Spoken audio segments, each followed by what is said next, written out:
hair on you. I don't know why. Thank you. Thank you.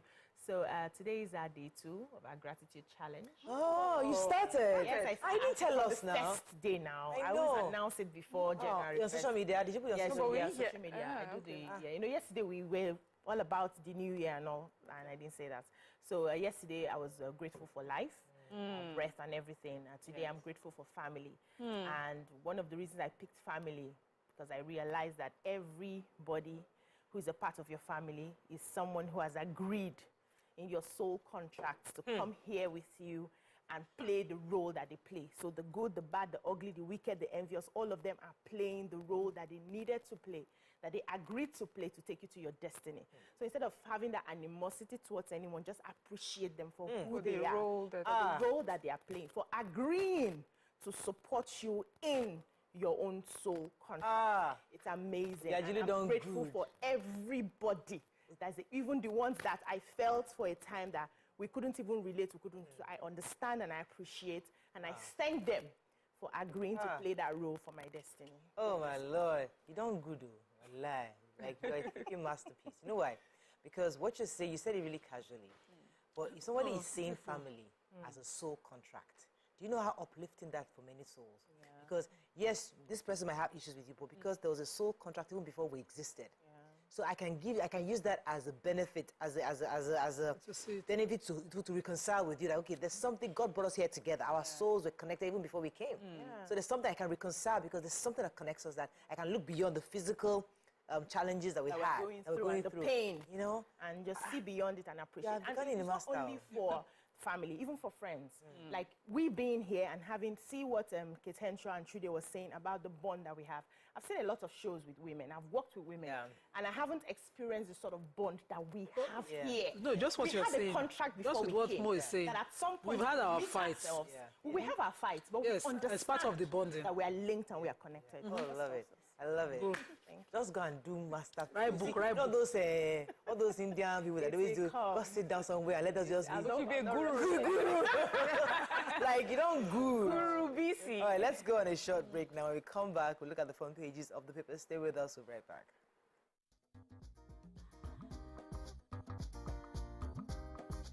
Stay tuned. Your View will be right back.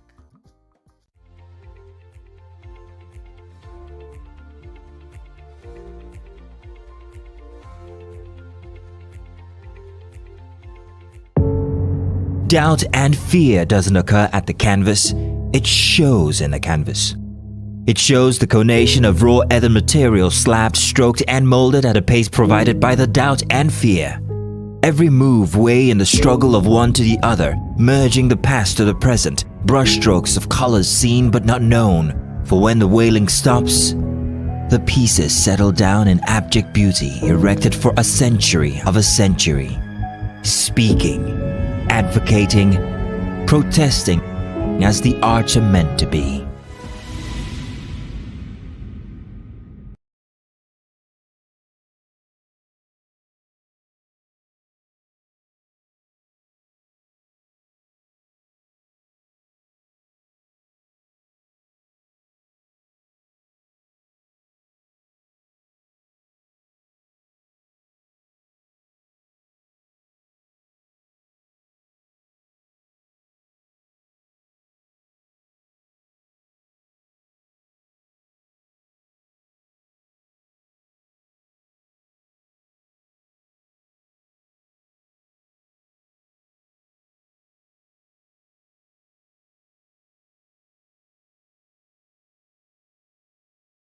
Exchange of 919 naira to the dollar.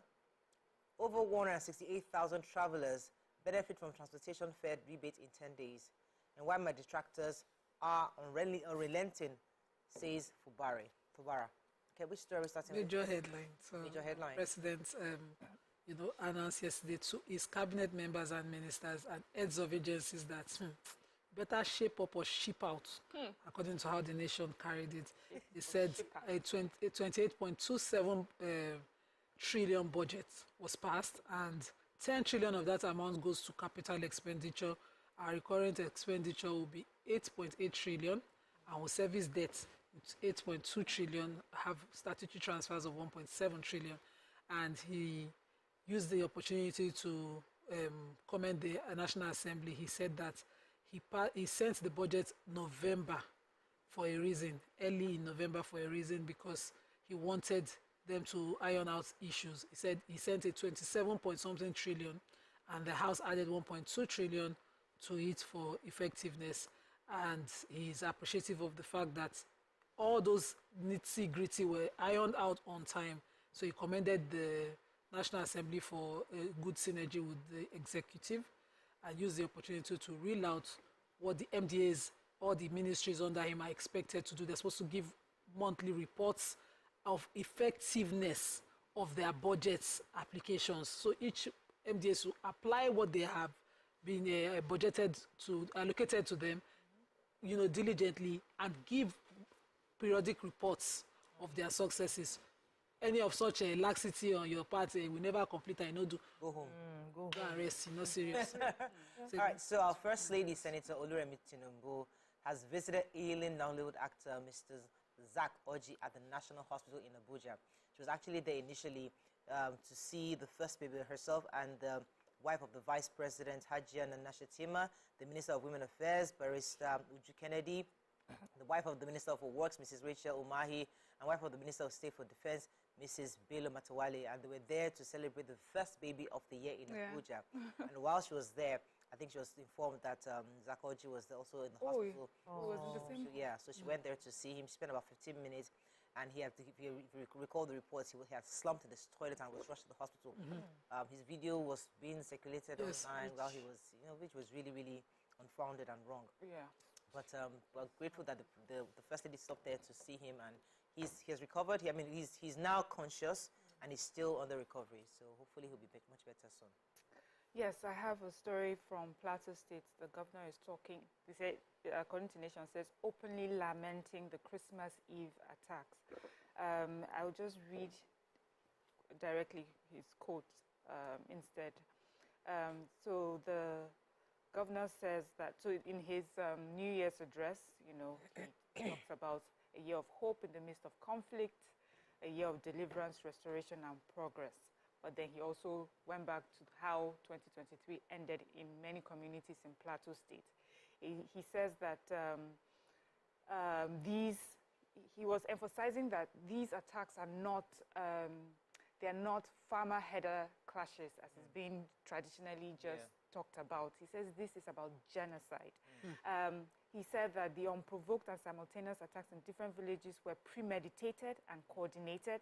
This series of attacks on our people are a clear case of criminality, insurgency, and terrorism, and must be seen and handled in that manner if we must succeed in halting this wanton destruction of lives and property.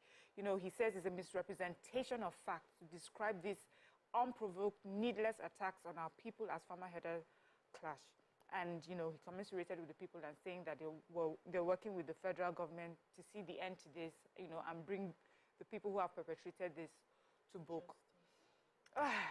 This is such a tough, it's really tough. I mean, Plateau State is in the news many times because of these sort of attacks. And I just hope that we will finally see the end of this. And finally, that we will see prosecution, we'll see thorough investigation. And people will be named, and people will pay for these crimes. It's enough of hiding behind farmer-header clashes. It makes no sense that a group of people can come into communities, shoot for 2 days. Hundreds of people will tell you that there were 3-month-old babies with gunshot wounds. Mothers, children, fathers, livelihoods, properties just destroyed. Wiped out. And then they go. And then we say they came and they left. I watched this on Netflix. I don't think I watched it. War, I think it's War, Wrath, and Revenge. At this point, War, Ebony Life. Yes. I watch it because that even gave you a better perspective What was to going on? the possible political undertones to some of these things we see when these things happen. So it's really painful, especially from Plateau State. It really touches home. But this is something that should affect every Nigerian. We keep hearing, the only news I hear from Plateau State is the same story, and it's really painful. But it raises my concern on resources. Sometimes when you see war happening like this, there's pilfering of resources. I think that the security agencies should start to investigate other possible causes as well. We all need to speak up here. So, Have a story in yeah, I have a story in the nation. This story has been dear to my heart since the federal government had announced they were going to give a rebate in transportation prices. So I had to send my drivers on errands because they went to the east to, also confirm. But what I'm getting is they are designated buses that actually have the opportunity to give all of this. And the Committee on the Implementation of End-of-Year Transportation Subsidy Program of President Bola Ahmed Tinubu, Dr. Dele Alake, yes, was the one who said that over 160,000 passengers have so far benefited from the program. As a matter of fact, it's 163 passengers, 878, Nigerians. And he said that he was the one that announced the progress report yesterday. He said, reminded us how on December 19, the president had approved free transportation on the Nigerian Railway Corporation routes, that's for the rail, and also 50% subsidy on transportation fares for passengers on 30 routes serviced by bus operators under the umbrella association, the Association of Luxury Bus Owners of Nigeria. So if you had taken those luxury buses, you would have gotten it, because now they have a number, and it's good that they gave us the number. They made the promise, they fulfilled the promise, they gave us the number. We can also verify, and this is a good one. And the president did that to just make sure that Nigerians, a bit of them, are still okay. Okay, the Punch. APC defends federal government as Labour wants against failed promises. President signs budget as National Assembly raises lawmakers' allocation to 344 billion naira. Hoodlums still kill Lagos police officer in Adamawa. Jagba, UK stops Nigerian students, others from bringing dependents. Lagos to begin Lekki Airports 2024, says Commissioner. Dangote Refinery gets fresh 1 million crude barrels.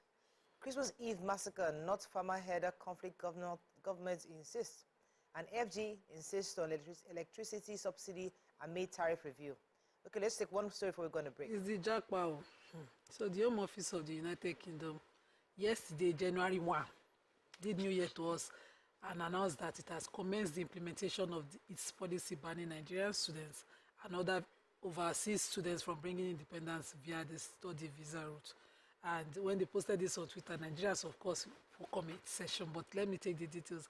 They said that they are also fully committed to a decisive court on migration. So students will no longer be able to bring in family members to the UK to study, but there's an exemption for postgraduate research or government-funded scholarship students. So those ones are exempted. All of us, government go fund us. We always find a way. Oh my government, what the heck? They're anti that don't raise. Government they put in law to stop Nigerian students and other students studying from bringing dependents except specific circumstances. They also said that the UK government aims to bring down immigration because the immigration now stands at 1 million. And under their new rule now, they will remove the permission for international students to switch out of the student route and into work routes before their studies have been completed to prevent misuse. They also say they will clamp down on these agents who are unscrupulous education agents who make use of inappropriate application to sell immigration and not education. Okay, we have to go on a break. When we come back, we continue with our review.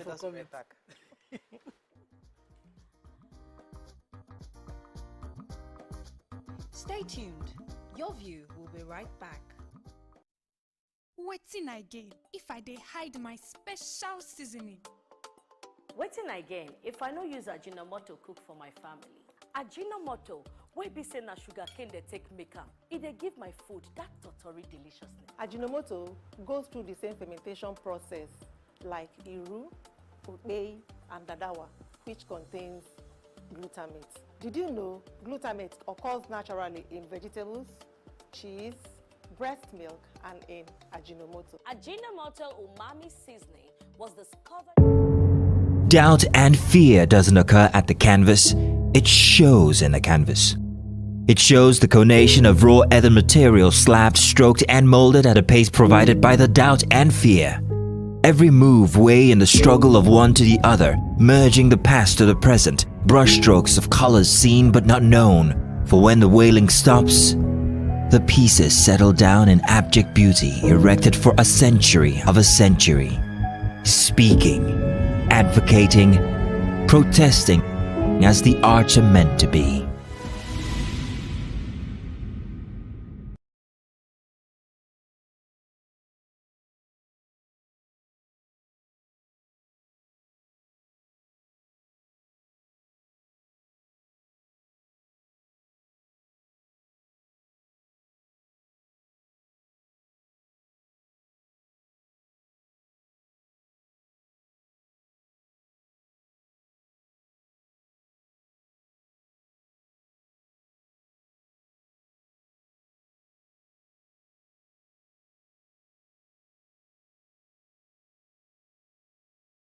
Try the improved on the chicken cube for great chicken taste and aroma. Discover Lipton's flavorful and balanced taste. We pick fine quality tea leaves from selected tea gardens around the world. To give you Lipton Yellow Label's flavorful and balanced taste in every sip.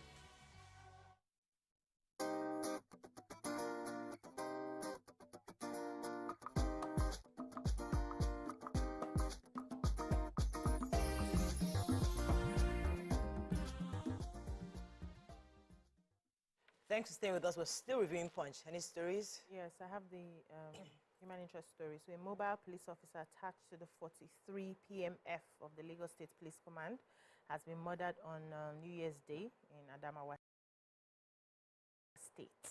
So they said the officer, identified as Inspector Richard Felix, and was attacked at Shagamu Hotel, Yola South Local Government area of Adamawa by some men at about 12:10 a.m. Yesterday. And they said the police had raced to the scene of the incident. The 46-year-old policeman was discovered with severe injuries on his chest, and he was quickly rushed to the specialist hospital in Yola, where he was confirmed dead. Later on, they said that they actually brought him in dead. And the story also says some thugs attacked the policeman who was not in uniform. They don't know why he was attacked. When the police got to the scene, they had just rushed him quickly to the hospital. And so we don't have some of the details. Some persons are also asking, they say he's supposed to be in Lagos. They don't have a reason why he's in Adamawa State at the time that it happened. But one person has been arrested, a suspect has been arrested, and investigations are ongoing. So maybe they'll be able to uncover what's actually happened. And this is painful. We really do not have enough policemen for us to just be losing them like this. So the Commissioner for Information and Strategy of Lagos State, Mr. Gbenga Omotosho, has said that the state government will focus on completing ongoing projects, and they will use the 2.2, very ambitious 2.2 trillion naira budget judiciously. According to him, exciting times are on the way. Moments and great projects that are going to be completed. He mentioned that there will be one of the first projects is going that the Governor Babajide Olusola Sanwo-Olu will complete the Mercy Seat Hospital. It's going to be the largest pediatric hospital in Africa by the time it's completed. Okay. The Medical Health Center in Ketu, Ejiri, says it's going to be a mental health hospital. It's a rehab center. It's going to be over 500-bed hospital that will be completed. He says that it's going to, there's a hospital being built in Ojo, the Ojo General Hospital, which has its first in decades. It's also going to be completed, and very important, the new airport that they are building in Lekki area would also come on board. So these are some mega projects on the way in Lagos State, and these are exciting times that we should just support and provide support the government and as a plan to provide employment for more Nigerians with these projects. Okay, so the Dangote Refinery Complex has received its 4th crude oil shipment of 1 million barrels of Bunny Light crude supply by NNPCL. They said the MD had said that the refinery will receive about 4 million crude shipments before the end of 2023, and then the remaining 2 by early January 2024.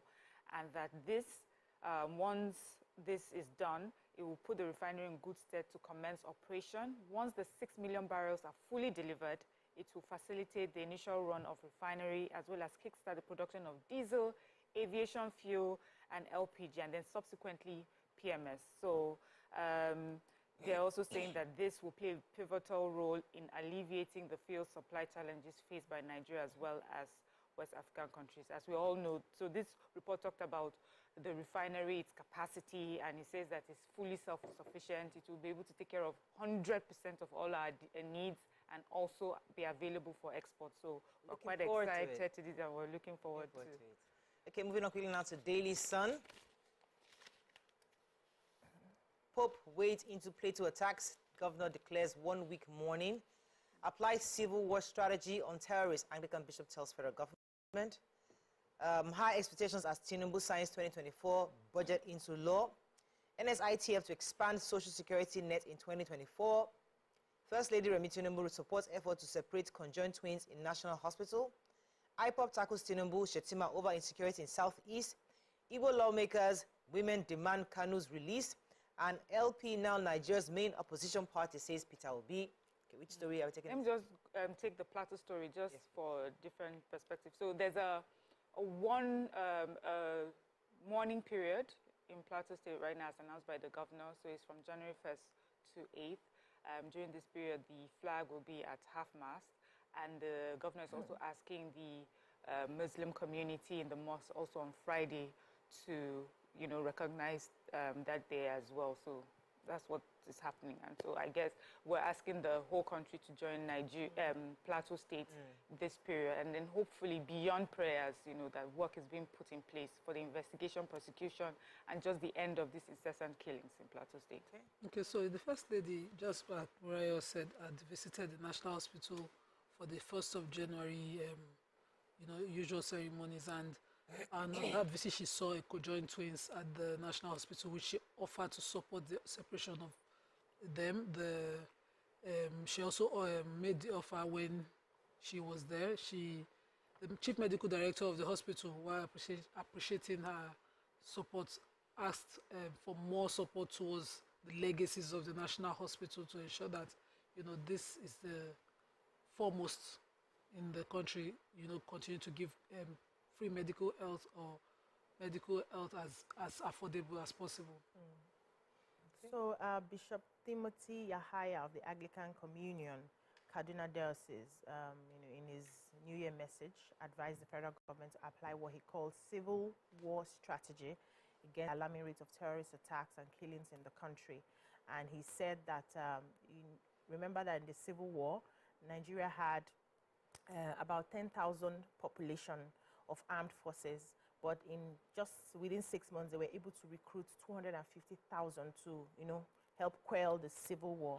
And now we have a larger number of a population, and yet we have less than we had at the time. So he's asking the federal government to look into employing more soldiers. And he says whether the strategies they are deploying is right or wrong, the manpower that's available cannot quell this fight.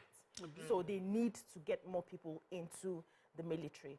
Whatever strategies they want to adopt, if they don't have enough manpower, they can't do that. Then he talked also about agriculture, said we need to now start diversifying.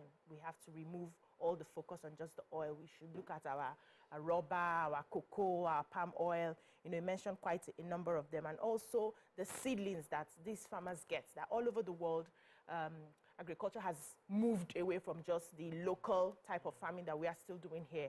And so government must invest in the seedlings that the farmers are getting and everything. It was just a message packed, Okay, so the presidential candidate of the Labour Party, Mr. Peter Obi, has in his New Year message said that Nigeria is possible in spite of the numerous yet to be fulfilled aspirations of citizens. In his New Year message, he said that Nigeria is the only country we have deeply endowed but lacking good leadership over the years. We'll continue to seek new Nigeria, and that Labour will continue to adjust to his new role as the main opposition party. And I'm sure Nigerians are looking for a good opposition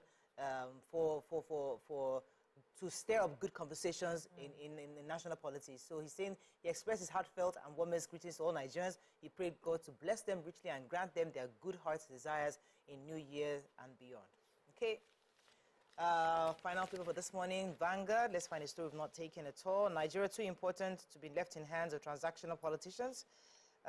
Over 3,000 megawatts, Emir asks Tinubu to wade into Mambila power dispute. 2024 APC mom as PDP LP dismissed Tinubu's address as hollow. The truth about Biafra and its so-called indigenous people, says leaders a reader's right to respond. Plateau, God free Nigeria from these horrors, Pope Francis says. And Tinubu signs 2024 budget of 28.78 trillion into law. Oh, I didn't even take the major headline. Plateau attacks. Okay, groups slam Chief of Army Staff on why Nigerians can't bear arms. Okay, so I think we're taking most of the stories here. Yeah, I have the Mambila story. Okay. The Emir of Mambila, His Royal Highness Dr. Shehu Baju II, has written a letter dated December 18 to the President. He titled it The Mambila Hydropower Project and Final Resolve 40 Years On. Is on this letter generally just talking about the benefits that the project would have brought to Nigeria, but for these litigations and all these unresolved issues.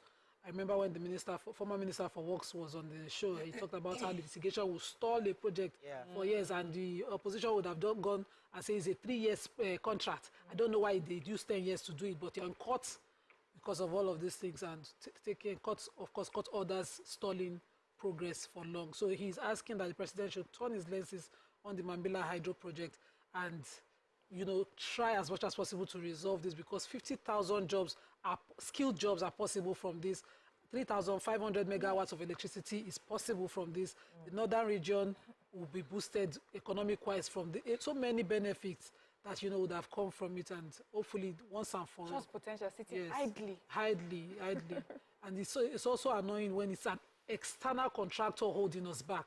We must always tidy up. Whatever contracts we are giving, entering into all these people bringing their money to invest, must always be protective of us. We can't be sitting 40 years on, you know, and somebody is in court holding a country back. I think that's all we can take on Front Page Review. When we come back, move on to our hot topic of today. Stay with us. We'll be right back.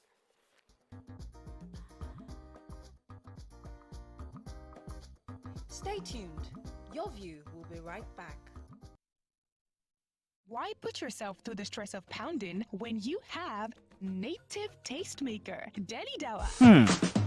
So, have you ever wondered what happens behind the curtains of a man's mind? Or perhaps you're one of those who wonder what men talk about when they gather. Well, here goes. Imagine what it takes to put together the perfect cocktail. Or maybe mocktail. We need a bit of sports, a sprinkling of current affairs, some very deep topical issues, and last but not the least, a healthy dose of grumbling of those we love to hate. And yes, you guessed it, women.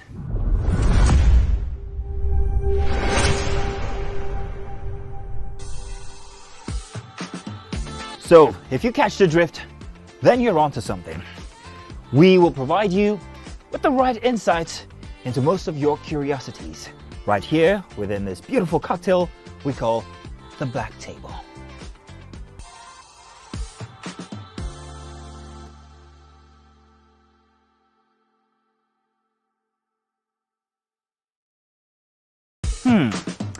So, have you ever wondered what happens behind the curtains of a man's mind? Or perhaps you're one of those who wonder what men talk about when they gather. Well, here goes. Imagine what it takes to put together the perfect cocktail. Or maybe mocktail. Doubt and fear doesn't occur at the canvas, it shows in the canvas. It shows the conation of raw earthen material slabbed, stroked and molded at a pace provided by the doubt and fear. Every move way in the struggle of one to the other, merging the past to the present, brushstrokes of colors seen but not known. For when the wailing stops, the pieces settle down in abject beauty erected for a century of a century. Speaking, advocating, protesting as the arts are meant to be.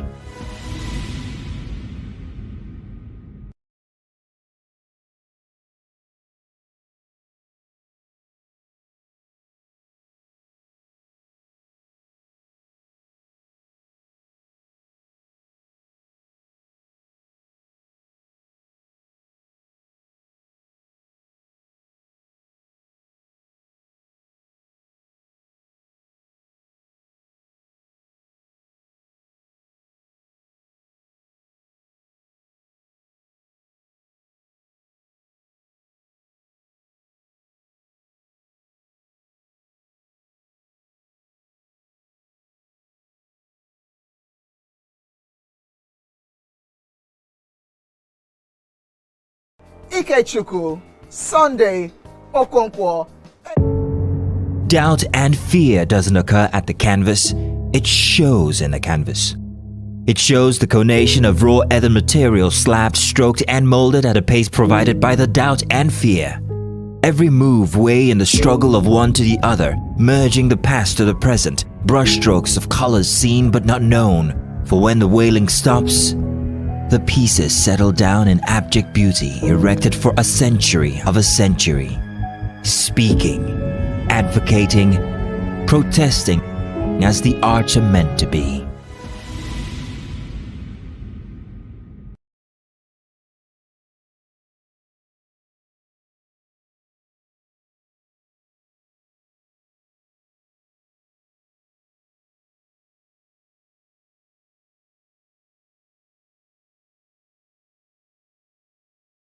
Person I want in my space. If you're not intentional, don't even bother.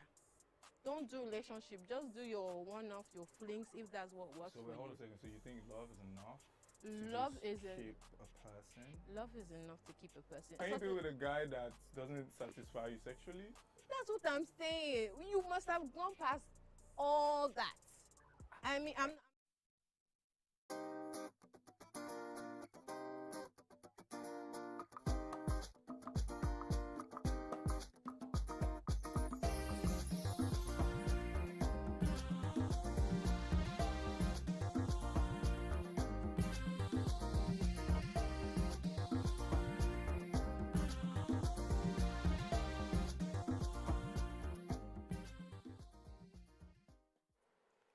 Thanks for staying with us. So our hot topic today is about a father's love. Because a lot of times we see father-daughter relationships, and many people admire it, some criticize it. So we've heard stories where daughters refuse to go to their father's funeral or have negative things to say about their fathers. Others are so close to their father, they're almost like their girlfriends in the sense that they're constantly loving and hugging their fathers. But the few videos on social media in the last few days has caught the attention of Nigerians because we've seen different dimensions of a father-daughter relationship, and it begs for conversation. So one of the videos saw a girl, hopefully, I think she was getting married or something like that. She was wearing white on her wedding day, and she was admiring her father, you know, patting him on the back, patting him on the butt, talking about how good he looks, you know, asking him that he hasn't even complimented her, and people just frowned at how she was, you know, patting her father on his butt, and people just thought that was didn't look very healthy. But in another video, we saw a father carrying his daughter on her wedding day. He was crying profusely, and you could see the emotions and how connected they were and how broken he was that she was about to leave. And, you know, it just brings back the memory of how a relationship of father should be. But in your view, do you think it's too much? Because some would say, that was a bit too much of crying. I mean, your father, why are you crying like that? That's a bit extreme. What are your thoughts on this relationship between father and daughters? Call us on the numbers on the screen, 081-0764 1679 09024 163440. You can tweet to us at TVC Entertainment using hashtag YourViewTVC, YourView on TVC. We'd like to hear your thoughts. So, ladies, you've seen the video. I'm not sure our viewers have, but I'm sure our producers will probably run it shortly so that our viewers can see the videos we're referring to. But before the video comes on, let me hear your own thoughts. Let's start with the video of the woman patting her father, you know, around, and people just felt that was a bit too much. A little much. So what do you think, Nima? So I am a daddy's girl. I did a lot of play with my dad. In fact, I never used to call him daddy. I used to call him D. And it was like a pet name for my boyfriend I didn't have. Oh, really? Yeah, so whenever I come D, I get my money. D, you know. For and real? when we're gossiping, we'll do pow. We gossip about my mom. I'm like, short people, you know, because my mom is a very petite woman. So I had a very unique relationship, and I'm looking at the video, and I saw the other one crying this morning at the daughter's wedding, and I just had flashbacks. Had such a, you know, I will be coming even as an adult in university, they're coming in, and the first thing I do is jump on my dad's laps. I don't even remember. I don't think I can remember. I can count on one finger of one hand the number of times I knelt to greet my father. I can't count the number of times I hugged and kissed my dad, even as he died. I laid over him, I pecked him, I hugged him tight.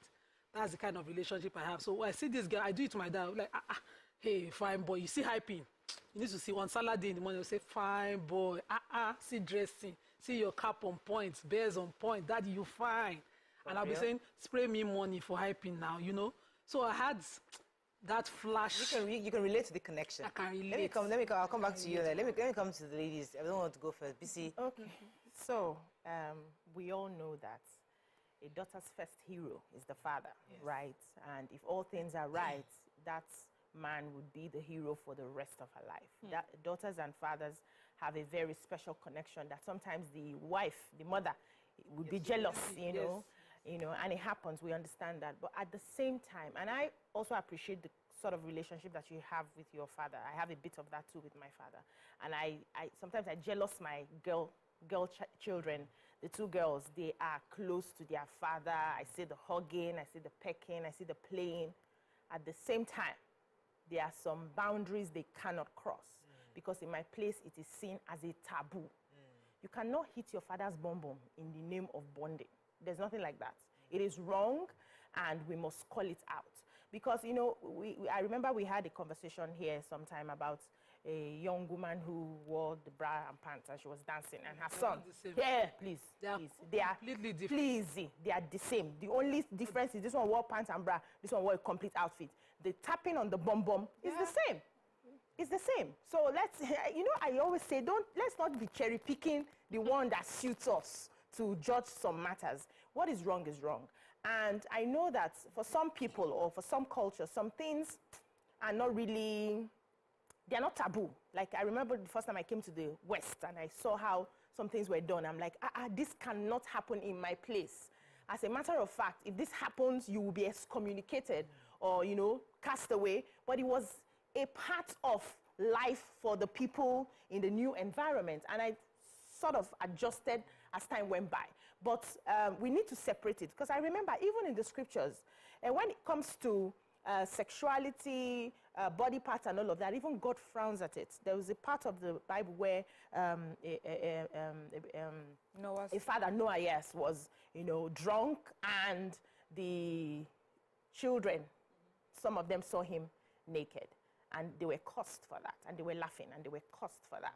So if that can happen, we need to put some boundaries in setting. So play the play you want to play, but you can't have access to. And if we had seen the man, so when I saw that video, let me not go too extreme. When I saw that video, I was like, has something been happening between these two people? Because I didn't get the vibe and I didn't get the energy. Okay, let me come to you, Mariam, because when you see some certain relationships, because when Nima was talking, I could almost relationship connection. There's some father that just cool with their girls like that. So did you see anything suspicious in that, or do you feel that, listen, this is just a very platonic relationship with father-daughter? Well, when I first saw the video, when he got to the hitting on his bum, immediately the prim proper part of me was like, oh, no, that's not acceptable. That's your father's private area. I mean, from when you're growing up as a child, we say to you, there are some special areas. Everybody has it. Everybody, you know. So I thought it was quite cringy. But you know, the picture that Nima painted, so I can understand. The only understand is I can understand how you may get carried away, especially was such a momentous day. You know, it was her wedding, and maybe she didn't mean to get to the back and she hit him, but that they got it. I wish they didn't put it on social media because it did not look good. There has to be boundaries. We teach that for not just our children, for us as adults as well. It didn't come across as proper.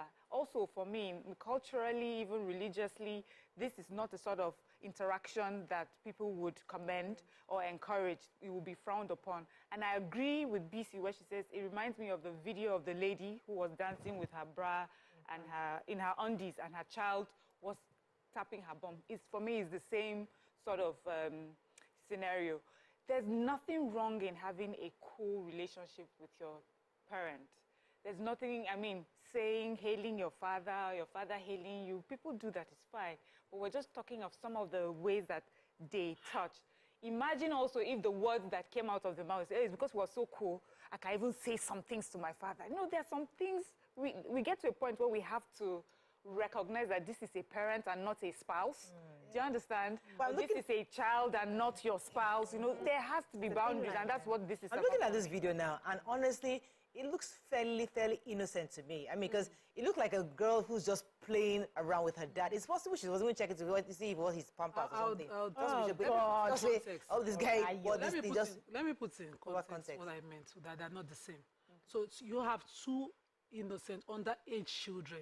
You're completely naked. There's a psychology to the kind of abuse that that woman didn't intentionally do.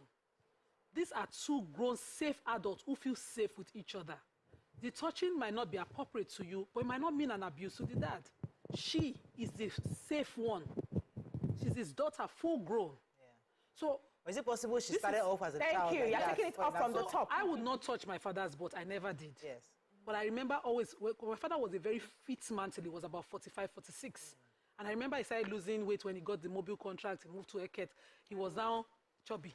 So he'll come back and be working on his stomach every day. I would say, Daddy, when did you eat? He said, don't like the way they feed us there. I'm getting out of shape. And I used to say, don't worry. You see, this is your big tummy. It's keeping my kids. When I start having children, you will lose your tummy. So you will see me come, what I will do is, I used to comb my hand through his bed. I can remember the feeling. It's so, it was my safest place. No matter how bad my day was, when I get home, and my dad is just minding his sleep, I'll be my hands in his bed. Like, that's how I announce. Different. And I would be tapping his stomach and saying, don't worry, when I start having kids, your tummy will drop. You understand? Your tummy will flatten out. So you can have that bond with any individual. We as friends, we talk about some very personal things because we feel safe around each other. For a long time as an adult, I couldn't go naked in front of another woman. And I grew up with sisters. With my friends, I'm still all covered up. My kids are grown up like that. They're wired like that. They can't even be naked in front of each other, But with time, you feel safe. You do certain things. I'm not excusing what might not be culturally right for your culture. But for these two playful people, they are feeling safe with each other. Okay, let me go on a quick break. And that's their family thing. Let me go on a short break. When we come back, we'll continue this conversation and open our phone line. Stay with us. We'll be right back.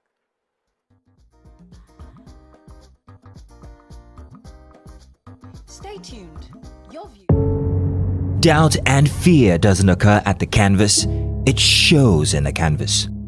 It shows the conation of raw earthen material slabbed, stroked and molded at a pace provided by the doubt and fear.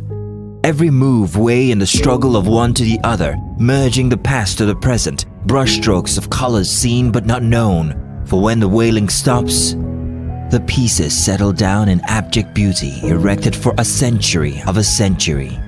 Speaking, advocating, protesting as the arts are meant to be.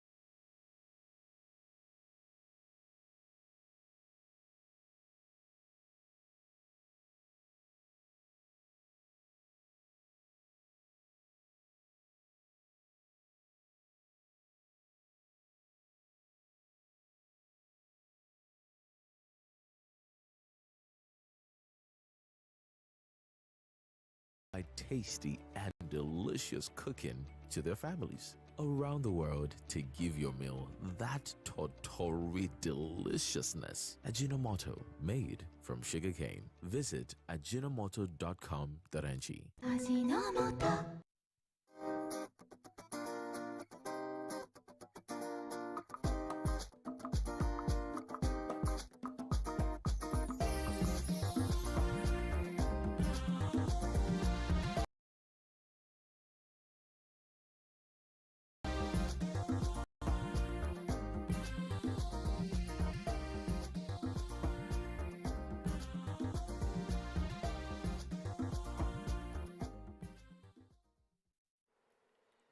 Thanks for staying with us. We're still discussing this father-daughter relationship, and while you guys were talking, I was trying really hard to fight back my own emotions because I didn't have that. I know my father loved me, no doubt about that, but there was no mushy, touchy, touching how. It's like, it's one of those, you're hearing the sound of his car, you flee, and he comes into the house, goes, you don't come upstairs into the room unless he calls for you. You just kind of just walk in and stroll into your daddy's room and say, hey, daddy, touching his beard, are you okay? Unless he calls for you. So when he calls for you, and you stand behind your hands behind your back, and you don't look into his eyes. You know, he was a very, very strict person. So when I'm hearing these kind of mushy stories about father, I'm thinking, okay, it's shocking. Like, okay, you guys have some really interesting dads. But just parents usually allow. My father had 5 girls. I had that relationship of touchy. Yes. The others, they have their own type of relationship. Yes. My eldest sister, I cannot imagine how to touch my dad. She doesn't even know like to. She just be looking. Yes. And everybody had their own type of relationship. Right? Yeah. For me, I'm a cuddly person. I will cuddle. He wants to sleep. Daddy, I want to sleep here. I can't sleep in my room. Get out. Okay. So I grew up full adult sleeping. You just see me every night crawling into his bed. I can believe you that. Crawl into your father. To his bed. I don't think I ever slept in my father's bed. Only except maybe he's not around. Maybe he traveled or something. Then my mom and I can then sleep on this bed or something. But for you to be invited to my mother's room, there must be something. Something must happen. So conversations are in the living room. His bedroom is fairly private. You know. So the point is that now would I touch my father's? I touched my father's butt when he was ill and I had to take him cleaning up. That's cleaning up. Yeah. Yes, that's when I was cleaning him up and taking care of him. Then he was very old, but not as a young kid. What? You get a slap on your face. Easy. You know, but I love that relationship, and I would like us to also understand it. No, don't love the butt I love, separate no, you see, I don't want to say that there can be a way you're so comfortable with somebody where you feel so safe. Maybe the hand went there. Maybe it wasn't intentional, as she had said. She has said that. But let me ask some, what you're saying. There's a way you play with someone, you forget yourself, and it starts leading to disrespect. Unknowingly, you did not plan to disrespect the person. Friendship, they must be no, hold on now. Wait now, hold on. If he was out there with his chiefs and he looked good, and the daughter came to, daddy, you're looking good, and then touched the bomb, and other people are seated there. How do you think they will interpret it? So to the dad, it may not be disrespect because this is how we play. But to other people who are elders in that place, like, you don't do that. They will correct And that's also why they will correct her at what age? But somebody was recording, so she's comfortable enough to do that. But because does it make it right? The person recording did not, obviously, I don't think the person knew that this was where it was headed. So the person was just recording a father and daughter, interacting.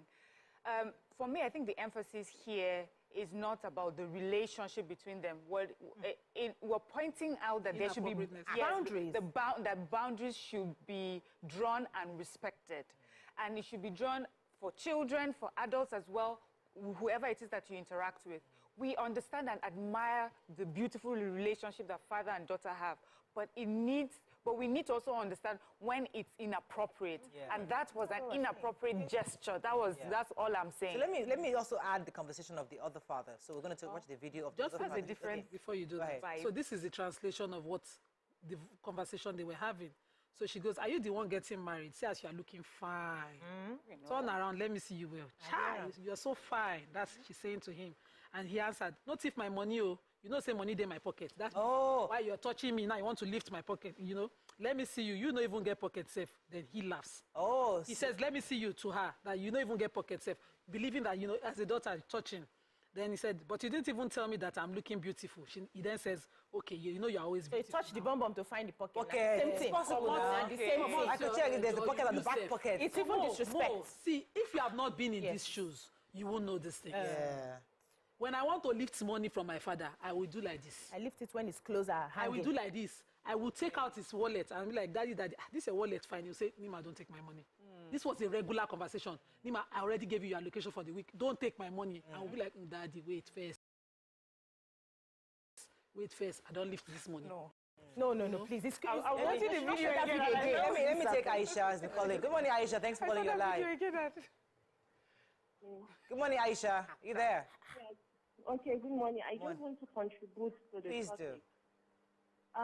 Honestly, I wanted to call earlier, but I just wanted to watch the video first. Okay. To see what really happened. Really, what I saw in that video, morally, traditionally, it is not right. Thank you, my sister. I believe that your view of touching her father's private part before this. Because I see no reason why, if you watch that video well, you'll see a place where she even lifted up his shirt. That shows that she has been doing this right from smaller age. Like me, I did not have this father-daughter relationship that much. But then, I remember when I do makeup my dad will admire me. He'll be calling me, Inya. Dad is appreciating what God has blessed him with. But I dare not. I dare not go to him and touch his tummy or his private part. That is why it is called a private part. Thank you very much. Thank you very much, Aisha. Did you see that video? Let me just quickly say, it was we've too seen these smacks. things. It wasn't looking for money. There's a way you search and there's a way you do like this. Is there a It was wallet too in your tapping. pocket? Yes. She didn't group him. She smacked him. Yes. She touched. we're not Wait, separating it. let me Yes, there's finish. grouping, yeah, it's There's grouping. I'm trying to say plus conversation. Was she out to abuse? Was she inappropriately intentional? Based on the conversation. Based on the conversation, she touched his pocket. There was a pocket on the top she touched, and then when she touched it, she pulled it down. We see what we want to see. Now say, don't go and take my money. Don't go and take my money. Don't be touching me to take my money. Okay. You know? Okay, all right. So please. Everybody, let me just wrap it up. I would say, right, with videos like this and, situations like this, when we talk about them, really the intention is what is most important. And we do not know the intention unless we speak to these two people. Yeah. But because we're a talk show and we're, viewing a video, touching someone's private part is not appropriate. Yes, it's right. And that sort of touch is usually seen between people that are in intimate relationship, like spouses or lovers. So that looked like one of those sort of behaviors. If it's something that they do, it's good for them because that's their relationship. But it does not look good and it does not send the right message. Okay, so now let's bring the other video where a father and a daughter. So can you also insinuate that there's something behind that was by crying so hugging much. because he loved her so much and there's something that's been happening before because now she's going to now as we are discussing father-daughter relationship. Let's watch that video. A father and a daughter. See how he's rubbing her shoulders. He's really, really rubbing her shoulders. His hand is not going to the back. He's crying, So if we want to see this as father-daughter love, why is it difficult for us to see the other as father-daughter love? This is where their hand is. Where are they Let's put holding it in now? context. I see the mother said the mother is just there. Yes. You know? So what we're talking about right now is where your hand goes. He's kissing her hand now. Yes. That's kissing. Yeah. Don't you Her peck? fingers You peck now. your kids. Now your kids peck you. So you're hugging, that's okay. Your hand This did is not a go to your godly private family. area. She hug her mother Calm too. down now. Your hand did not go to a private area. Did That's not what we're. touch That's the private only part. thing that was wrong in that video. The bonding we saw was great, right? But it's just where the hand went to that we're saying, draw the boundaries. Because no matter how I play with my son, if his hand goes there, Hand brother, we will pause in that play and I will address it. Exactly. So that he doesn't grow to become a man tomorrow and he sees me, hugs me, and he touches me. And people are now wondering, were they doing it before? There are some things you just Go and stop. touch his friend's mother's bum bum. We play, we hug. Exactly. Thank you.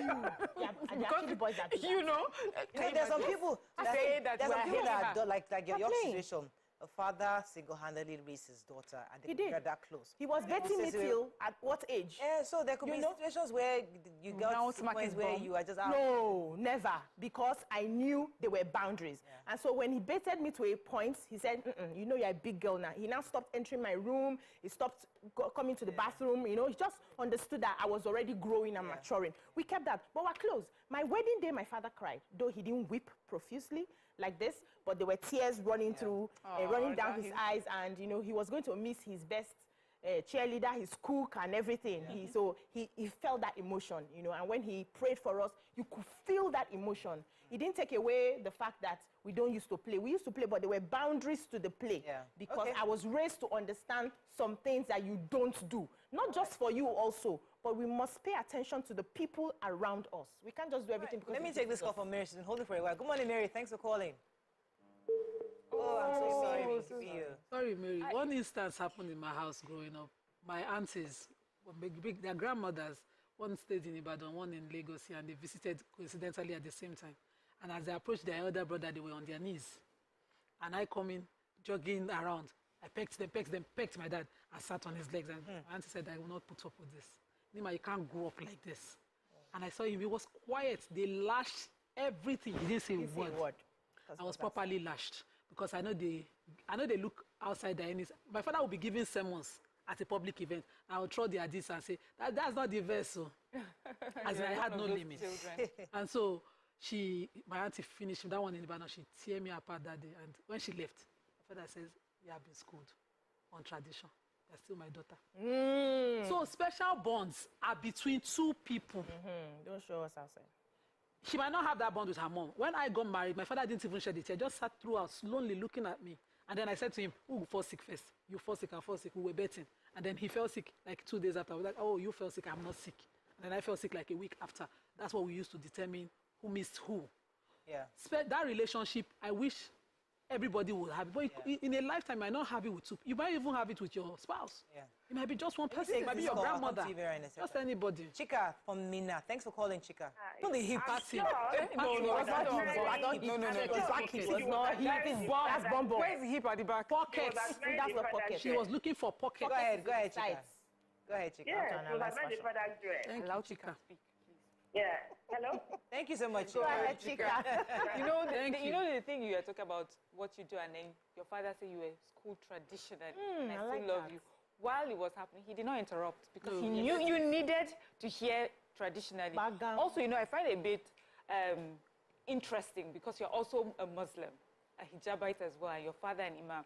Usually with Islam, you're more conservative in how you physically show each other. So that was your personal relationship with your father, but out there when he was, you know, preaching, I don't think he would have expected you to. You know, Nima. Yeah. And my younger sister too would cross. You know, when you go into a mosque, the women are on one side and there's a wall. My younger sister will now climb it and shout, "Daddy!" Yeah. How old were you? No, she was even then about 8 years old. She was more. Yeah, there's something also that we expect of children. We allow children. In Islam, you're supposed to be kinder to your kids. The Prophet Islam said to someone who was so cold that his kids would enter the house, and when he enters, his kids will be separated from the world. That I don't know why you can't show love to your kids, and he would peck his own daughters. So it is encouraged Islamically. Yeah. But when we come out to formalities, we see certain different things. So in my house, for instance, my father would insist on knocking on the door to approach his daughter's room. We had a girl's room. It's because of our privacy. And when you're in the toilet, he will ask, you say knock 3 times. I'll say that is for the outside door. Say knock 3 times. I still didn't knock. Even the day before he went into hospital before he passed, I climbed into the bed. I slept. We slept, we wake up. Because your daughters must feel safe with you. And now, yet it might still be very inappropriate because I never could smack his bum because there was still privacy, encouraged growing up. But I knew that I said, I climbed. I did not even touch bum. Do you know what? I want to all over. Yeah, you have to go on a break. Oh, okay. I was just come back. We'll continue this conversation. Stay with us. We'll be right back.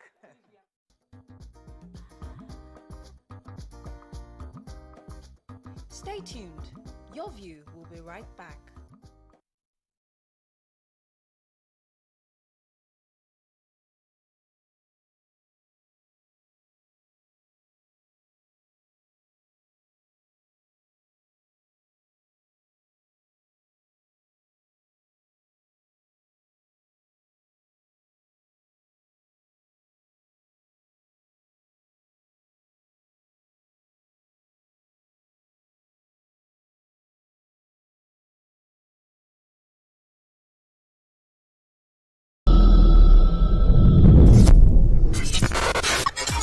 Do you think you can outplay me in this game of wits and knowledge?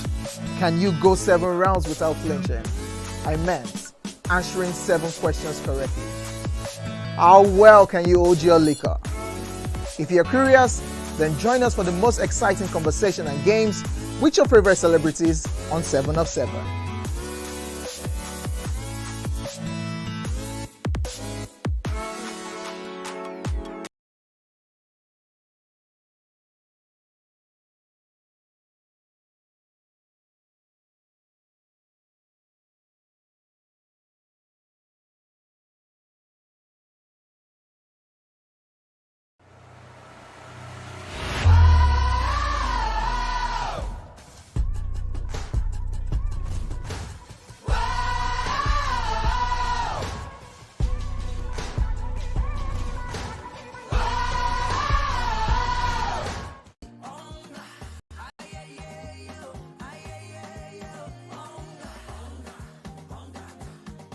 Try the improved on the chicken cube for great chicken taste and aroma.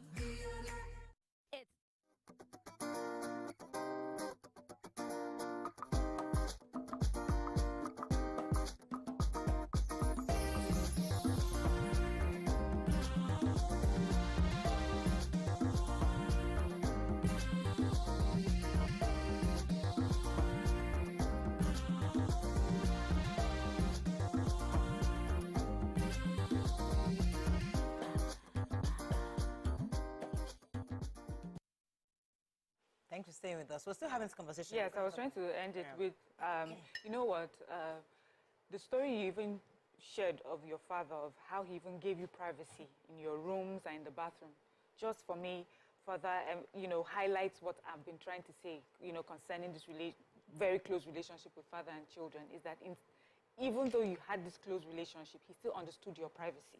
And in this case, it had to do with a private room or a private place that you used. And so if you put that also to private parts of the body, you know, you understand that there are boundaries and there are things that you cannot do. There are also things that you expect of children, or you allow children, not expect of children. Because they are children, they are innocent, they're still learning, you know, but an adult child or an adult, you know, two adults acting in that way, going that far, for me, I think it's unacceptable. And as I said earlier, yes, I'm not a Muslim, but I know for sure that, you know, Islamically, some of these things will be termed haram, where, you know, you are not respectful of another person's privacy and boundaries. So that's all I was trying to say. Let me take this call from Timothy. Good morning, Timothy. Are you there? Yeah, good morning. You're live. Go ahead. Oh, finally I got you today. I'm really happy to get you. To have you. I love your show every morning. I'm watching people from Lokoja. Thank you, sir. Welcome to the show. Yes, yeah, thank you. You are doing a very great job. I want to really comment on this program this morning. Sincerely, is a wonderful one. I want to first of all take it from the angle of my little girl for 4 years. My daughter. If you see the kind of bond we have together, this little girl who touched my beard, I will not be removing her hand from my beard. She will jump on my head, you know, fly over. She likes sleeping with me. In fact, it's like she and her mom, they were cataract. So I begin to see from the program people were saying now that there's definitely a daughter to a father. There's really a strong bond with two of them that at the end of the day, you know that these people are very, very close. They can share anything common. You know, sometimes we bring culture too much into some things to do. It doesn't even make some things free concerning a father to a daughter. Yeah. So what that lady is doing to the dad is very normal. Like, I don't see anything that culture can be restricted too much. Like in my own place, I have a very strong culture. I'm a Ghana by side, and we have very strong culture. But due to what I saw there was no. And they had to give him a towel. It was really clean his face. You know, there was not the idea and prayer for a father to escort his daughter to her husband. Yes, but he was really crying. So that's for a father. He's talking to the son. Yeah. That was his son-in-law. She said, "She's my life." Did you hear that? She's my life. Oh. Just said that. She's my life. Yeah. Oh my goodness. He's connected to now this kind of love. I know. I don't know how to even start. No, I just think he's a very emotional kind of guy. Yeah. That's all. He's emotional. And I'm sure they are used to him. Yeah. You know, there are some, you've never gone for some friend's wedding. Before the wedding, they'll tell you, my mother is very dramatic. Yes. Or my daddy is the emotional one. He's going to cry here. And then when he starts crying, everybody's looking because we've already been told. You know, so I just think that's how he expresses himself. He must express himself very emotionally. And in this case, it brought tears to his eyes. Let me come to it. Yeah, go ahead. Okay, and you know, seeing her trying to, you know, she was comforting him. See her mom on the other side. I'm sure she was like, "Oh God, this bar started again," you know. You know, so he's just, there was no inappropriateness there. It just shows that this is a person who is very emotional, and we love to see that. You know, we also come from a very conservative society, and here we're discussing how far you can go. But for me, this was appropriate, this was decent, and this was okay, given the circumstances. I was going to come to BC because she's the coach amongst us. And I remember there was a video where I think it was a Korean or a Japanese father who was at the altar with his daughter. And he told his son-in-law to be. He said, "Listen, if my daughter does anything to you, don't to send her. Please, just bring her back to me. Don't hit her. Don't do anything. If you're done, if you're tired of the marriage, I am giving her to you right now. But if there's any issues with her at all, please bring her back home to me." You know, I don't want wahala. I'm telling you here at the altar. Now, there are fathers like that. And there's a father like this who will cry. Now, my question to you is, as a coach, do you encourage this kind of do you encourage this kind of relationship? Because sometimes men find it difficult to be this broken with their wives. With their wives, not even wives, even with their children, because they want to have that stern father figure. I am a controller. I'm the one in charge. I want you to fear me. I want you to be scared of me. So I don't want to express my deepest emotions. You know I love you, I'll provide everything you need, but I'm not going to cry on your wedding day. I'm going to be macho. So in your view, do you think men should be allowed to be this expressive of their love of their daughters? Or, you know, we need to see them as that father figure of they are in charge, they're the warriors, they are the defenders of the nation, of the, you know, of the family, and they shouldn't be seen broken, kind of crying like that. I think that was the definition the society gave to men initially when life started, because they were seen to be the brutes.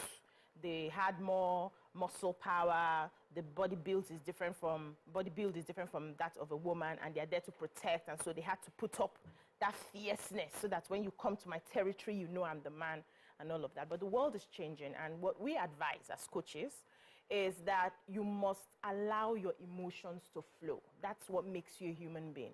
There was a time, there were studies on why a lot of men were dying.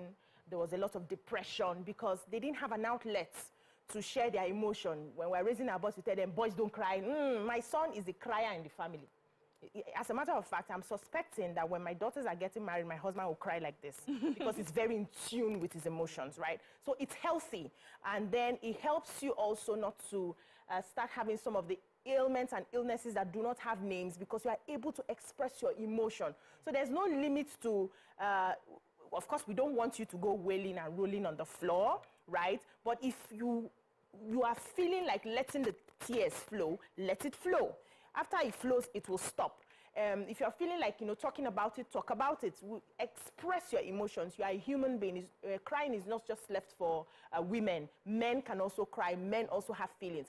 And the strength of a man, especially in these modern times, is your ability to be the man and institute the boundaries and, you know, do what you're supposed to do as a man, and also let down your emotion, and it doesn't make you less of a man. That's what makes you a complete human being, and that's what a lot of people are looking for. We no longer want that man that once he enters the house, all the children are running into the toilet to go and hide because daddy is home. That is not it.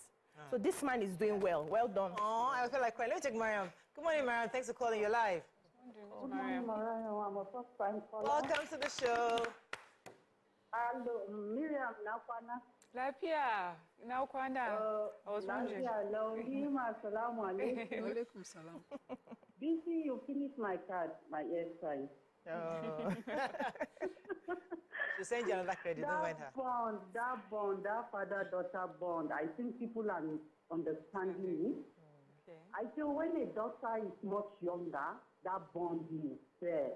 But there is an age as a girl when you reach that spanking of bomb between a father and a daughter, please, is a no go area. Please. Yeah. That's my contribution. Thank you very much, Mariam. We normally call you my mother's children because she's a die-hard. Love you all. Bye-bye. Bye. Let me come to Mariam and Nima on this, because I got a tweet from somebody saying that, good morning, ladies. I lost my relationship due to the way, in a manner, my wife relates with her father. The father was the first to call her, and she calls him in the morning and the last in the evening. Whoa. Sometimes she might not even call or check on me, but she'll always check on the father. Now, let me come to, when is it too much?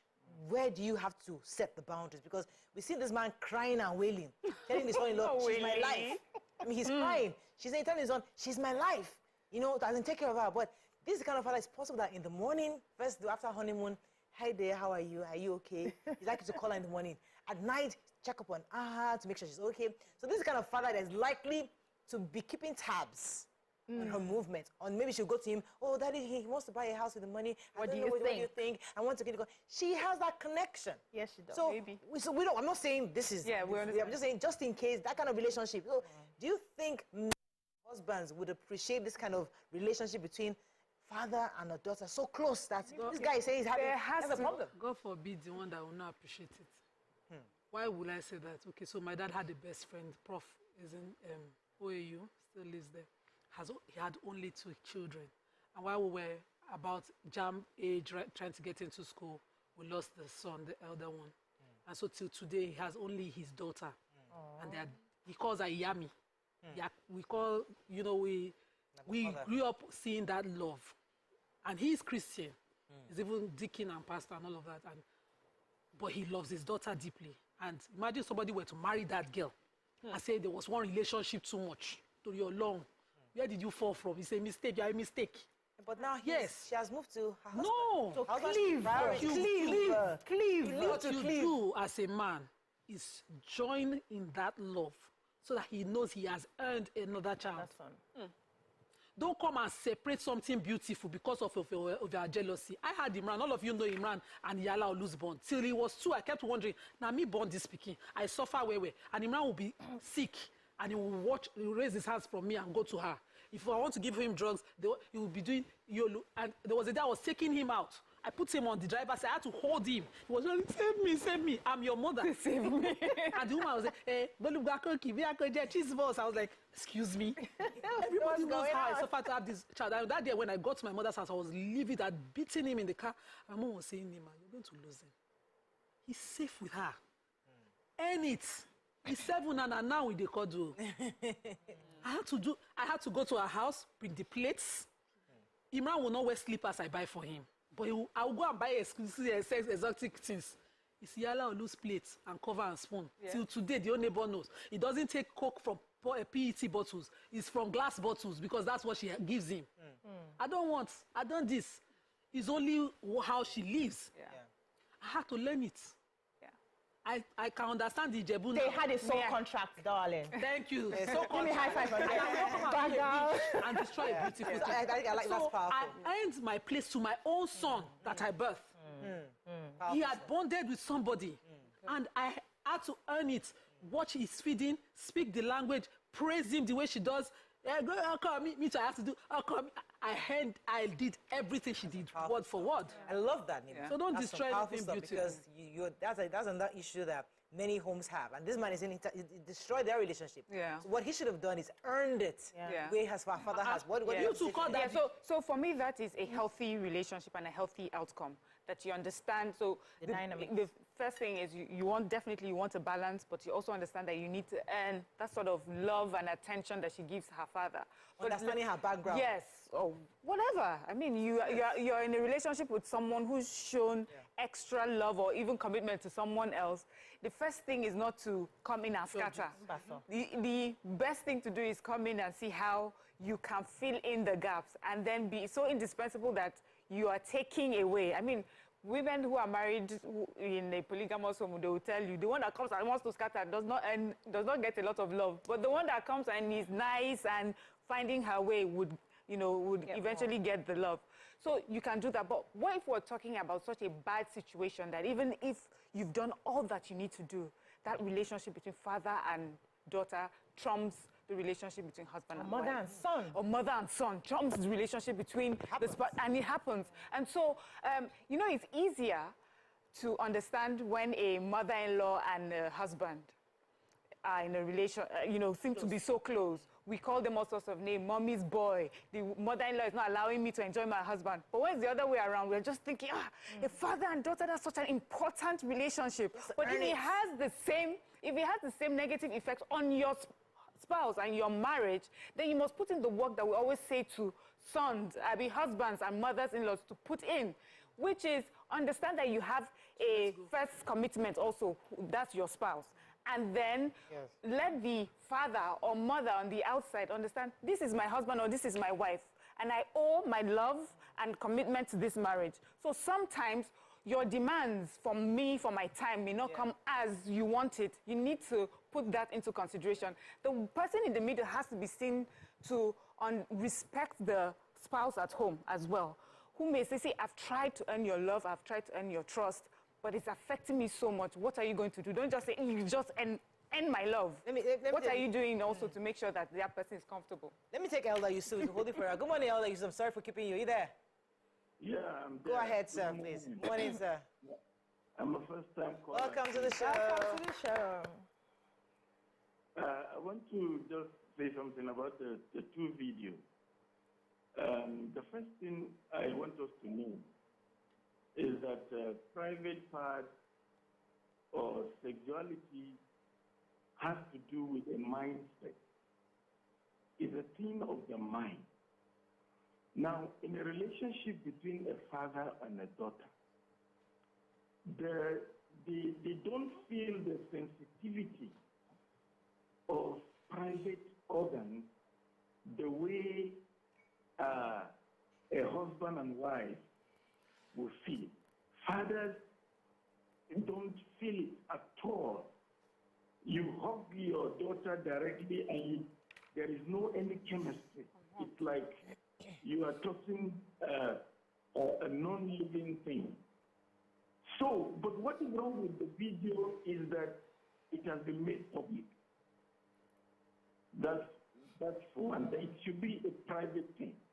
Then for the second video that the man was crying, I want to say it this way. At a point in your life, your daughter takes over the role of her mother. She starts showing concern, giving you food, putting your bathing water, and doing certain things. It was actually the mother that trained her like that because she's going to start her own home.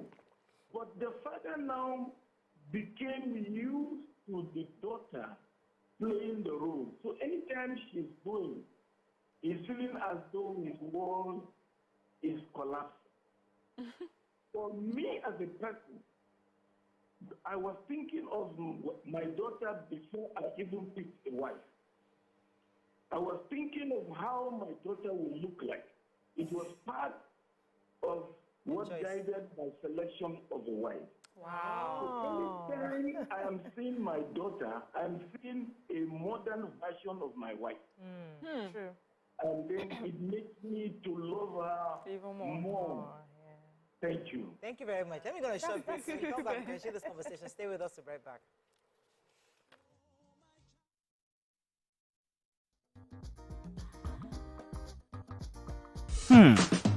So, have you ever wondered what happens behind the curtains of a man's mind?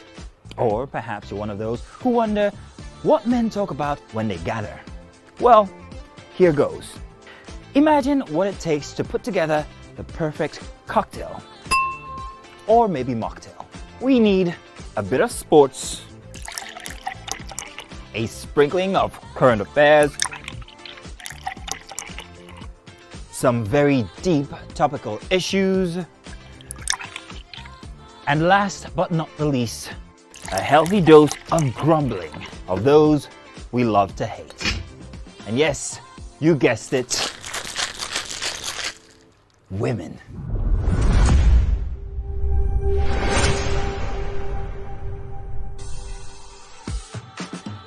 So, if you catch the drift, then you're onto something.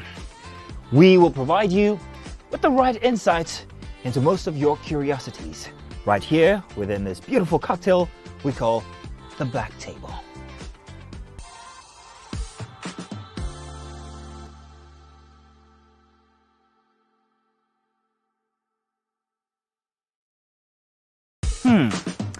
So, have you ever wondered what happens behind the curtains of a man's mind? Or perhaps you're one of those who wonder what men talk about when they gather. Well, here goes. Every move way in the struggle of one to the other, merging the past to the present, brushstrokes of colors seen.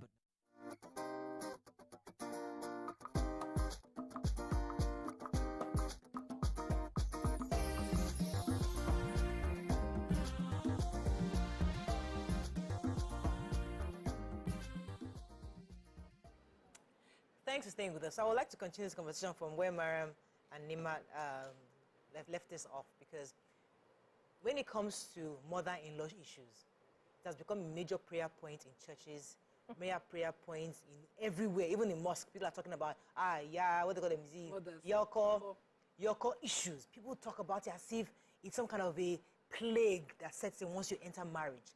But from what you said, is that when you come in and you see there's a bond between a son and his mother, coming in with the mentality of, listen, I am now in charge. This is now my territory. Mommy, stay out of our lives. Give us, and they make it so as if it's my home. But what you said is that you must earn that space. But why don't we see it as earning a space when it comes to mother-in-law issues? We're asking to earn a space when it comes to father-daughter. Earn that privilege to be in that relationship. But mother-in-law is very close to her son, which she raised by herself, and they are very close. You are the daughter that's come in. You don't want to earn it. You want to take authority because it is your home. Why is it different? So let me respond to that. I don't see any difference. It's just the sexes that swap, right? And my own case was so peculiar because it was not just mommy's boy, it was parents' boy, which was mommy and daddy. They were involved in everything. And when I came, I had to first of all understand the dynamics. I didn't have that dynamics from where I was coming from. I was raised to be independent, make my decisions without having to bounce it off anybody for impute, right? And then whatever consequences come out of it, I go on with it, right? But he was raised in a place where they had to consult. They would talk to each other, you know, I'm thinking of doing this, I'm thinking of doing it. Also, because he's a banker, his father was a banker, so they follow the same, so he has his career path and he has his experiences as well that he taps from. Yeah. So he would ask the questions and, you know, and for every decision, for every property, for everything we had to do at the initial stage, he would bounce off his parents. So I had to, first of all, understand the dynamics. And because I was... Initially, you didn't like it? No. It had nothing to do with like or not. It just had, it was something that I admired. I didn't have that coming. And when I saw it, I admired and I tapped into it. Until today, my father-in-law will say, he brags with me, like he has never seen a daughter-in-law that played so much as a daughter, even till yesterday that we were in their place to eat and all of that. But I don't know how I understood what to do, but I just knew that. And also my saving grace was, he was man enough to take a stand for the decisions that we take together. So if he brings a matter to me, he puts me in his face in such a way that he won't do anything without consulting me, his wife, right? We would have agreed, and then we now together present it to mommy and daddy. And that was because he did that for me. So I've seen a situation that the man was not strong enough to face the parents when they say, don't do this. And then he will rely on what the parents had given him to do and ignore his wife. That's where the problem comes in. When some parents don't even know how to let go of control. So when I came initially, my mother-in-law was scared. She knew that he loved me, and she was scared that he would stop loving her and she told me to my face, oh, it's not you have collected all the love now. He just put me in one part. I said, no, mommy, I can't collect the love. He has love for you. So I had to make her feel like, mommy, you are our mommy now. We love you together, right? It took me a while, but I was able to get there. And that was because I had a backing of my husband, that when the chips are down, he will put his nuclear first before he's extended. Some people don't have that, and that's why women complain when they do. Aside from that's the role the husband has to play. Yes. So you see, men can detach. They can love their daughters and still allow family. But women, we are emotional. We take control. We take territory, you know. And at some point, a woman feels competitive. I handled the custody issue once. And the woman came, like, oh my God, she's Yoruba. The daughter-in-law was having a baby in the hospital. She just had the baby, like, less than 2 years. So, you know, immediately getting pregnant, and she then had this crisis where they had a CS, and that brought her back to the hospital. She wasn't healing. She just sat down there and was saying, looking at her daughter-in-law, a mother, and said, don't know where you got this one from. You know? They're just spending money. But they are wicked people. Just they're not whether men or women. This is a woman now thinking my son's finances. She's not thinking my daughter-in-law. You know, she's just going, now wow. And the girl felt so cold. Why don't we encourage the girls, you know, to seek to understand where that woman is coming from first? Don't just judge that she just come out. You know, empathy doesn't have that kind of thing.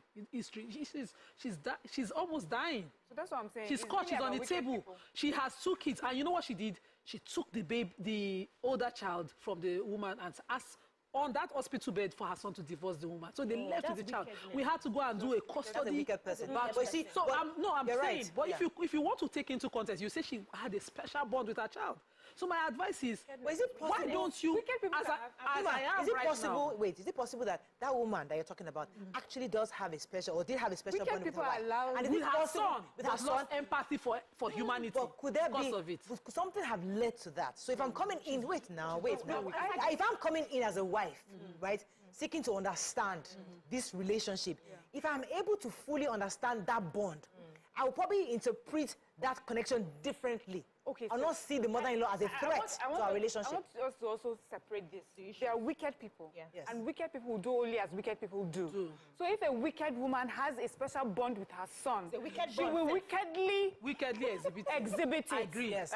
So you're going to deal with that relationship, and you're going to deal with a wicked person and how the person always thank thinks you that for way. landing my point exactly.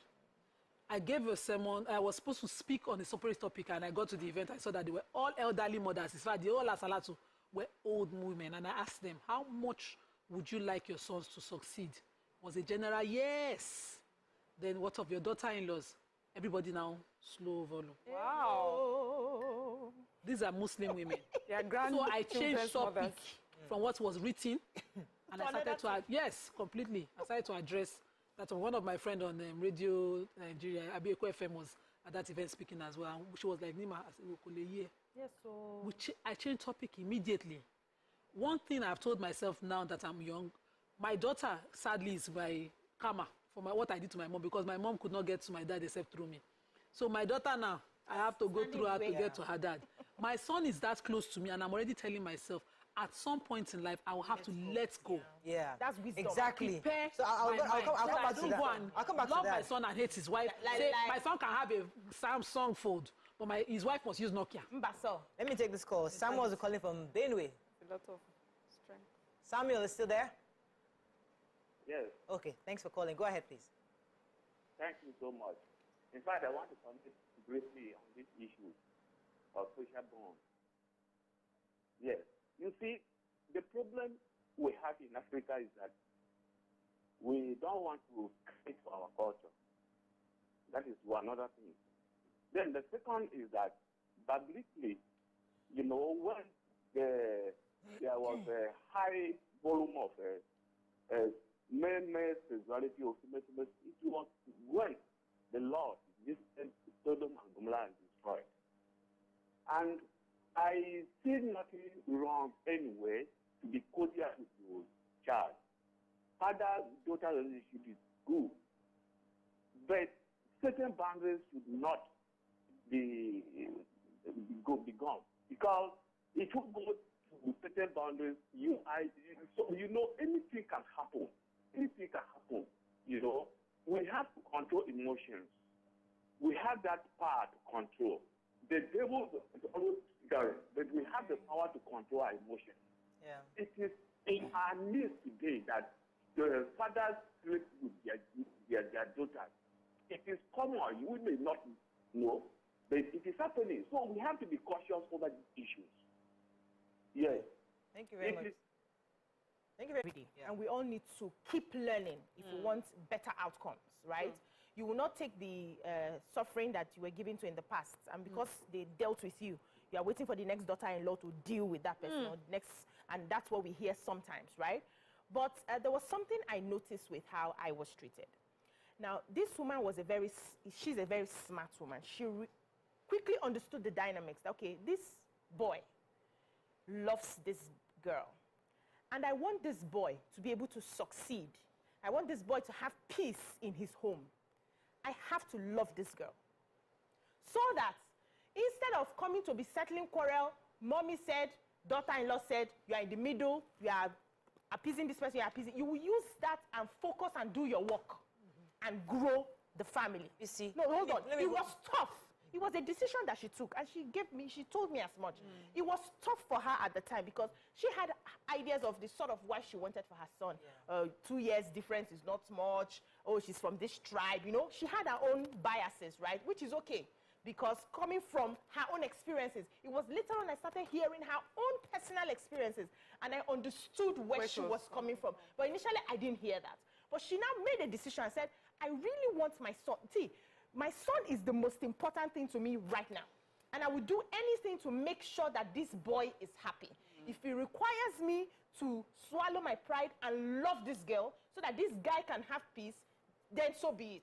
I'm talking about the wickedness now. You can be, if you're a wicked person and there's no hope for you, there's nothing we can do about it. But you can have some character flaws based on where you're coming from. Let me change it. let me throw in this angle. Let's put ourselves in the shoes of a mother. Okay. You're a calm personality. Your natural character is peace and calmness. You fell in love with this crazy guy, and you left him. You know, you had the boldness to leave him, and you raised your son. Maybe you had 2 sons. You raised them by yourself. They grew up, and nobody helped you to raise these kids. Somehow, you traveled abroad. You struggled to run this boy through school. Now he has graduated, and he meets a girl whose character is almost replica of his father, who probably used to beat you up. Maybe the woman is dominating over your son, who you have raised to be a gentleman. But he's attracted to the feistiness of this girl. He just likes her. But you see beyond this feistiness, this kind of girl that was going to slap this boy, she's going to control everything about him. That the man I have raised is likely to enter a marriage that he doesn't even understand it now because he's just 24. He's young. He's in love. The girl is 22 and she's, and as a mother, you want to protect your son. So it's not like you hate the girl. You can be you, but I don't think you're the right person for my son, who I have raised. And I believe, so when I resist some of the things you do, not because I hate you, I just don't think you're the right person for him, because I see beyond what you guys are saying. So in that situation, put yourself in her shoes. She has suffered for this boy to be who he is today. So there are 2 things. Yeah. First of all is that she's assuming her feistiness means abuse. Yeah. And we understand. Can be right and yes, and we understand where she's coming from because she's seen a pattern before in another person, and she thinks that may be the case. That's 1. 2 is that unfortunately for her, she's not the one that has to make that decision in the end. The best she can do is advise her son and tell him what the patterns she saw before and what she thinks it may happen here. Okay. And then if he decides, I know what you see, I hear your fears, but this is what I want. And so this is, I've said this before, this is the hardest part of parenting, where you know that there's nothing you can do. Just let go and pray to God. Yes. So there's the people that come in and fight, they're not being wise about it. Yeah. You just end up causing more issues. Now, if it so happens that she was right and she came in fighting, for a long time, her son would not even recognize that woman's bad behavior. They would gang up as our mother that does not want our love to happen. Sometimes you have... So you leave them, hopefully, after giving you advice, and then maybe your son will not have to make a mistake in marriage, when you take them to marriage. Maybe he will see it before they do get married. But people have made mistakes. They've married people that they're not meant to marry, had children, and then they bounce back. And as a mother, as a parent, you'll be there waiting in open arms, helping. When they come back. So it's not a warfare that you go to. They say don't go to a fight, a fight with fuel and matches. It's the different fights. This way that you fight this fight. I always say that the love that you fight for the most with patience is the one of the child and their life's journey. You'll be raising your child following one path, and the child will just look you. And here I do another. It also happens in their choices of spouses. Yeah. It's a fight you do patiently. You wait the wait. If you need to step out, you step away. May God help us. I had a very close cousin, very close. And when he married, I noticed the wife was a bit cold towards me. I didn't want myself to become the subject of their marriage. So I sought my auntie's advice, and she said, Anima, if it is like this, stay away so your cousin doesn't see. And so I became scarce. And my cousin was like, Anima, how can the whole year pass me and you? Because we're both birthday, August mates and all of that. Me and you in this Lagos. Are you in this Lagos? I'll be like, whenever they have something, I'll just hear. I'll be like, I have one event. I will give one Igbo lie. Till the wife sought that friendship. And whenever she came, I was ready. So the warfare is not to be in the face and be advising. It is to wait it out and show You're another not in her thing. shoes, though. No. He's a child she fed, raised. No, I understand. Disciplined, That's what trained, wow, is the most kept, you see, the love protected, of a mother. womb, 9 months. Hey, The went to love his of school a mother plays, is some the 10 greatest months. sacrifice. So sometimes, but it's always easier said than done. Yes, even It's say easier it said from than a father. done. Let me finish. Yeah. The love of a mother is the greatest sacrifice, and it doesn't start and stop in the labor room. For life. It's a lifetime sacrifice. Sacrifices. It's something that is the work you do the most and think, only God will compensate me. And pray for the compensation as much as you want it to be. You pray for that life because your son would always need a life partner. Yeah. My advice to the women watching that we come in, because we are women, all of us, we have the mother is a woman like us. All of us have our emotions and our wiring. In Islam, Allah says the paradise of a man is at his mother's feet. Wow. If you love him so much and you want to be in paradise with him, help him to earn it. Let me take this call from Martin. I'll come to you, BC. Good morning, Martin. Are you there? Yes, I'm there. Yeah, go ahead. You're live. Yeah, please, this angle you people are looking at for father and daughter, that is not the angle we're supposed to look at. The angle we're supposed to look at is the jealous father that does not want any man to come closer to his daughter.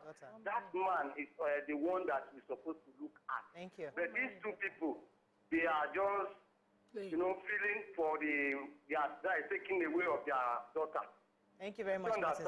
We'll definitely touch on the jealous father. Let me come to you, BC. So, have you people ever wondered how Mary felt when Jesus was crucified? She must have been heartbroken. More than heartbroken. Yeah. You raised a son knowing the purpose of the son, that the son will not cross 50, will not give you grandchildren, will not do this. And you had to just watch. There was nothing you could do, but he had to fulfill his part. This is what I tell myself every day, and I tell everyone who cares to listen. Your child is not your own. You are a caretaker. Understand it and know peace. Your child is meant to pass. Your child is a full-blown human spirit meant to pass through you. You are a channel, birthing another spirit to life. That spirit must fulfill its path. And that path may necessarily not agree with you and how you have seen life and what you have wished or prayed for him. I remember a part in the scripture where Samson was given, the parents of Samson, he was told, they were told that he was going to do this and do that and do that. And they gave him an instruction, and they said to avoid the Canaanite women, right? Yeah. Don't go there. In that same passage of the Bible, the scripture recorded that unknowing to them, Samson was led to the Canaanites. He had a mission with the Canaanites, but they didn't see that. And the idea of the Canaanites is the fact that they are idol worshippers, avoid them. It was an instruction they heard from God. But God was leading him there because that was where his destiny was. Sometimes in our own limited knowledge, we think we have mapped out what my son is going to be. I've mapped out the kind of wife my son is going to have. And he's a lawyer, he's going to be a doctor, he's going to be going to marry that girl that is very quiet, that is very calm, or that one that is a high flyer. They will build this, they will build that. We do not know. So your wisdom will allow you to understand when you need to let go of your influence and your control over their relationship, over some aspects of his life. Your job will not be guidance. Your job will not be counsel. When they bring matters to you, you would see from where I'm sitting, this and this is what I say. And you go back and you pray. Your job is now on your knees. Not to be saying, no, you must not marry this person. You must not go with this person, because you can never tell. Okay, I get that. You have done your job. Know when to understand that I have done my job. The rest is in the hands of the creator of this person. I do not have his manual. The person who gave him this life knows how to direct him. And then you go spiritual and you just pray for whatever, just settle at that level. I hear you, NPC. You're right. But I've also seen scenarios. You see, when we live in Nigeria sometimes, there's a lot of things where we take things for granted, the family, the relationships we have. But I have a story of a family who, I think it was their son or something, married, he followed his path. Married this girl from, is it Cameroon or some country like that. And the father was very distraught, like, which one is Cameroon again? How do I even know? But because the mother was also very exposed, she also had schooled abroad. So I can let him be, he's in love, love. So they did the wedding and everything. Okay, it was Ghana. No, was it Ghana? Somewhere, somewhere not Nigeria. Countries, yeah. Anyways, so the father was very reluctant to allow his daughter go to that place because he just felt that there was no covering.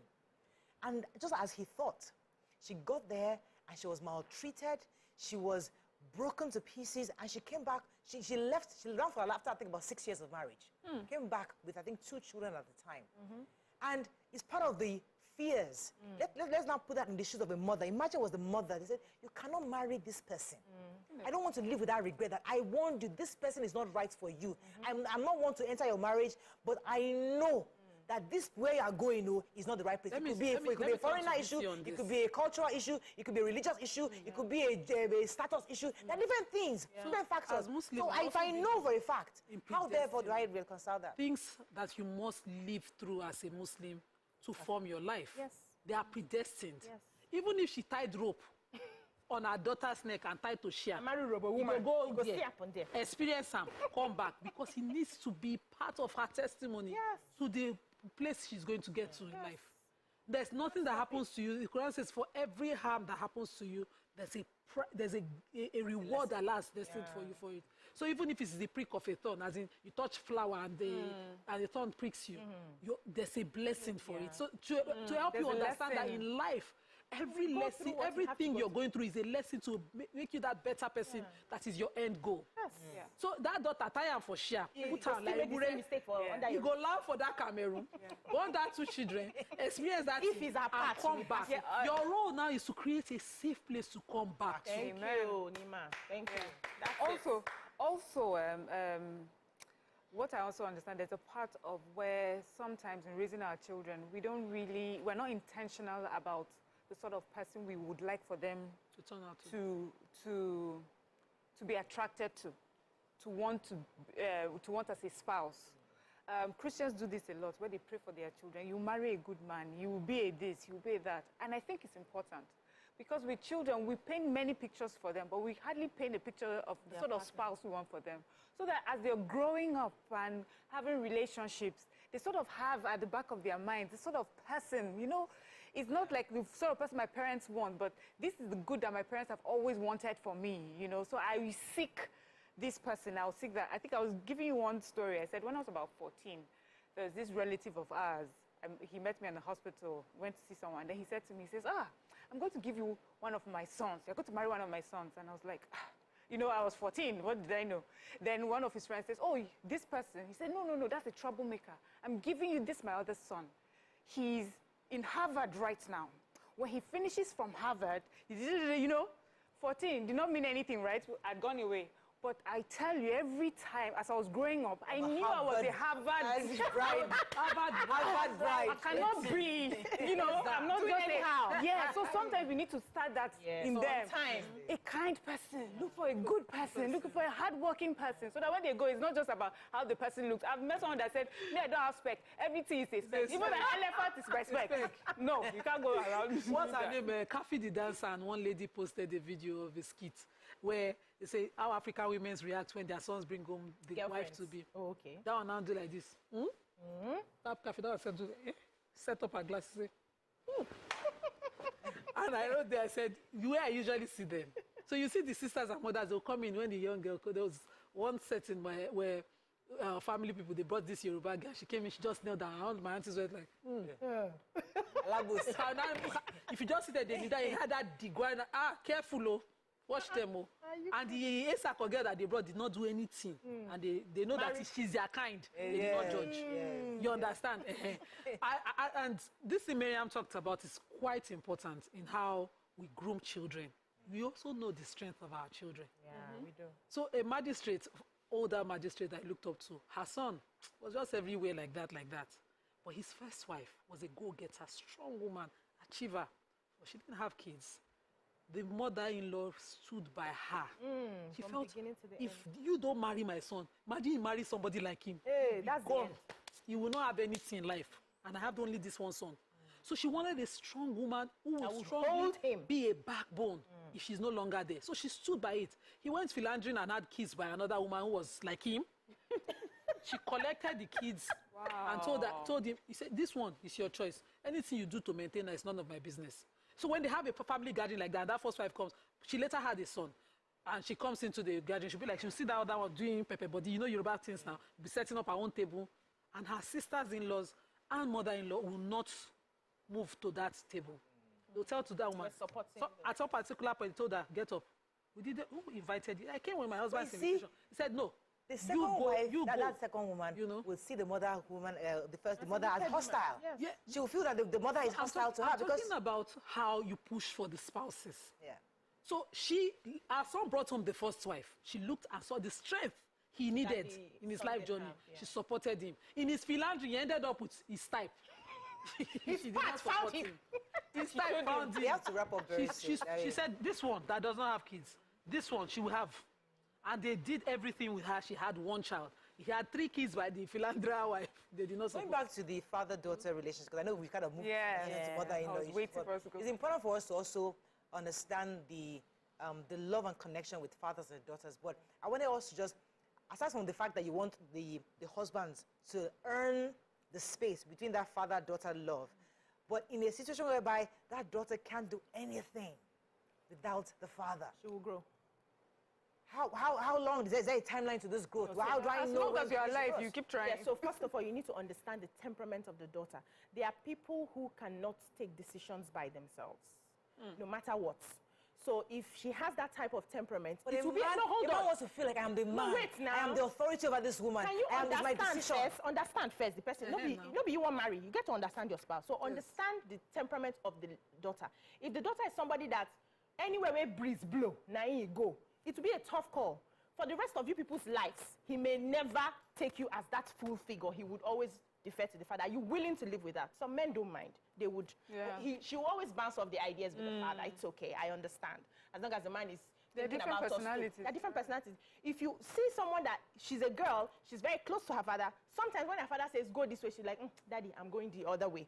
Then you have somebody that would, at some point, understand the role that you play as the husband and give you all the respect. But if you don't have that, ask yourself, are you willing to live with it? If you're not willing to live with it, is it by force? You marry somebody else now. Go for somebody else. And you know, the scenarios where we see that animosity, or just the tension, is usually maybe very successful, rich, wealthy fathers-in-law, and then a son-in-law who comes from a different background. So the sort of things that, yes, from a humble background. And so you feel like you have to prove yourself in many ways. And that's the part I feel keys into a man, the ego part. Yeah. So a man, you either have a man who says, you know what, I'm going to become my own man. I need nothing from your family. My own money. Let's go away, you know. And then you have a woman who is constantly trying to decide, this is my wealthy background and all the things that can come from and live and follow you. Or you have someone, or you have the second bad side, which is, so you have all these things. I'm going to be the mumu for your father, let us be chopping so that we can chop it, you know. But what you want is a balance. Someone that understands their worth, and understands that, you know, whether you have what you have or you don't, it would not affect my own relationship with you. And I hope that you respect me for being your husband, not just because I have wealth or don't have wealth. Yeah. So it's everything when it comes to relationship is really about balance. And then people who do that earn the trust of the father-in-law. At the end of the day. So, okay, you know what? When I first met you, I didn't think you were good enough for my daughter, but you have proven yourself. I've tested you with money. I've tested you haven't fallen for that. So I think we can wrap up with that. Thank you so much. And that's all we can take on today's show. Hope you learned a few things as we have. Have a great day. We'll see you. We didn't take any tweets, right? We have. And there were tweets too. Do you have any? Bliki says it's disheartening that we are even having this conversation. Do you know how many wounded kids, adults are out there wishing they had a bond with their fathers? Some of us have childhood traumas from missing out on such bonds. She says the crux of the matter is we are a society strange to public display of affection between a father and his daughter. I know there are boundaries, but don't be surprised people will still see this as inappropriate because they never experienced such bond. All right, that's all we can take on today's show. Hope we learned a few things that we have. Have a great day. We'll see you tomorrow. Bye for now.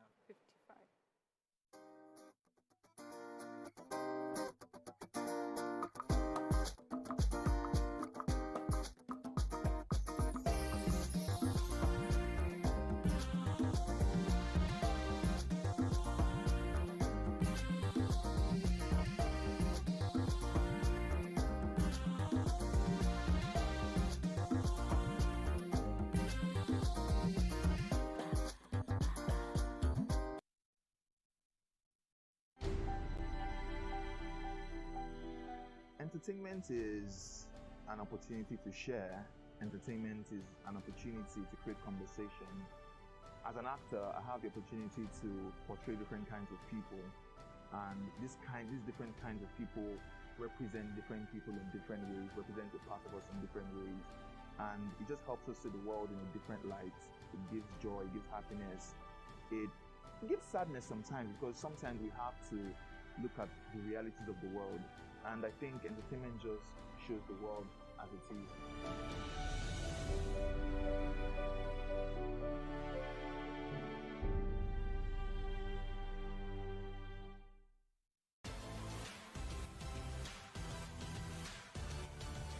Now you can catch up with your favorite programs on TVC. Log on to www.youtube.com/TVC Entertainment. Join the fun.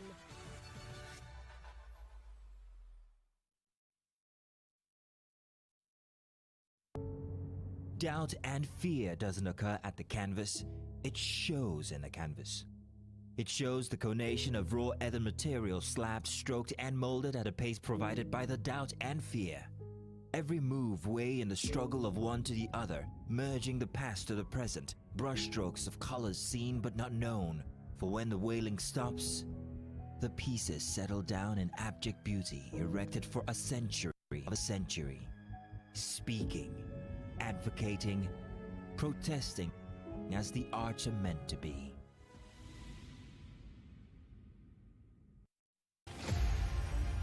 Martin Luther King Jr. was born in Atlanta, Georgia, January 15, 1929. The son of a Baptist minister, King received a doctorate degree in theology and in 1955 helped organize the first major protest of the African-American civil rights movement, the successful Montgomery bus boycott. King participated in and led marches for the right to vote, desegregation, labor rights, and other civil rights. He advocated civil disobedience and nonviolent opposition against segregation in the South, influenced by Mahatma Gandhi. The peaceful protests he led throughout the American South were often met with violence. Nonetheless, Dr. King and his supporters were persistent and the movement gained momentum. Dr. King was a powerful orator. He appealed to Christian and American ideals and won growing support from the federal government and Northern White. In 1963, Bayard Rustin and A. Philip Randolph led the massive march on Washington for jobs and freedom. The event's grand finale was King's famous I Have a Dream speech. 250,000